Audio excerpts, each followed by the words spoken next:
A few years ago, I was at a friend's wedding, and I remember thinking during the vows what an important test it was to be able to say out loud in front of your closest friends and family why you were choosing to spend your life with this particular person, why you loved this person, why of all people in the world, this person.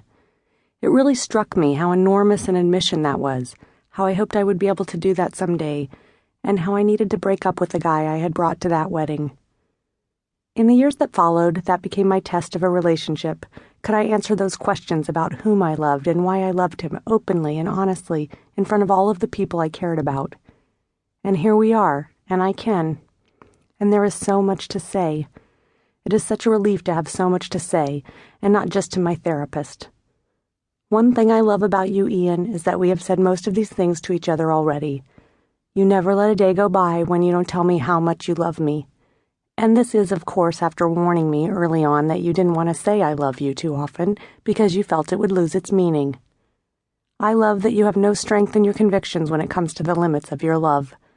You continue to surprise me and yourself, I think, with your capacity to love and be loved. I love that I can count on you completely. You always do more than you say you will. In fact, when I recently had a little health scare, which turned out to be nothing, your response was, "Not on my watch. Nothing is going to happen to you on my watch."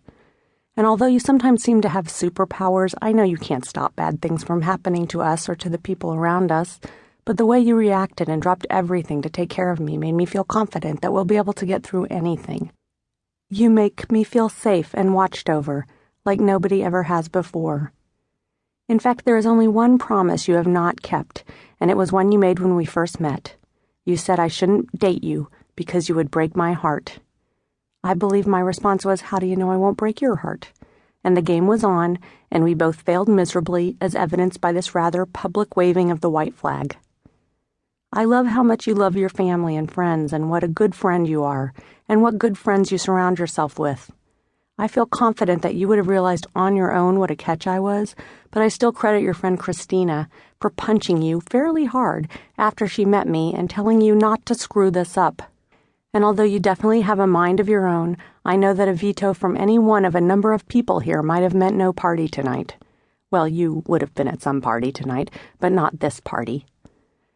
And I have to thank my friends, too, for ignoring my plea not to let me fall in love with you after you warned me I shouldn't. I remember when Liz and Elisa and Julie met you.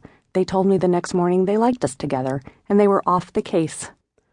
Apparently nobody could stop this wedding from happening, not even our friends who could normally be counted on for anything.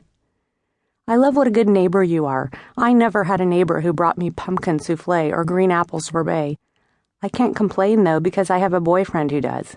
A boyfriend who, even when I'm doing the lemonade fast, tells me I don't need to, then tries to make even not eating fun by buying a Darth Vader bendy straw and making lemonade popsicles with ice trays and toothpicks.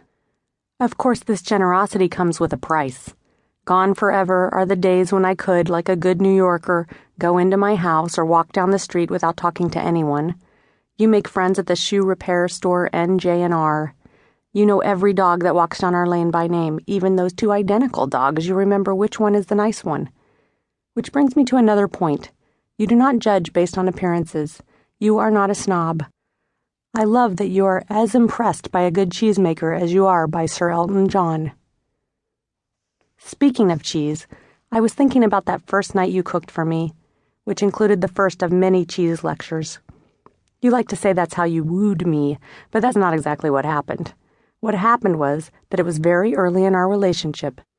In fact, we weren't a relationship. We were at best an extended booty call, and sometimes I went to your place when you were drunk instead of you showing up at mine, so we weren't even doing a booty call right, which is why I almost canceled our dinner plans that night. I was feeling tired and not in a great mood, and I didn't feel like dressing up or putting on makeup, and I knew we didn't have the kind of relationship where I could just come over and be myself, and I felt certain we never would, and I was thinking maybe I'd never have that. And I think I said pretty much all of that when I called to cancel, and I remember you replied, "You're a freak, but okay." And then we hung up, and I sat there wondering if I was a freak, which had never really occurred to me before. So I decided to go over, no makeup, not in a great mood, and as soon as I arrived I saw you had all the ingredients you'd bought at the farmer's market on the table. To keep listening to this audiobook, I've left you a link in the description so you can do it, at no cost thanks to Audible's 30-day free trial.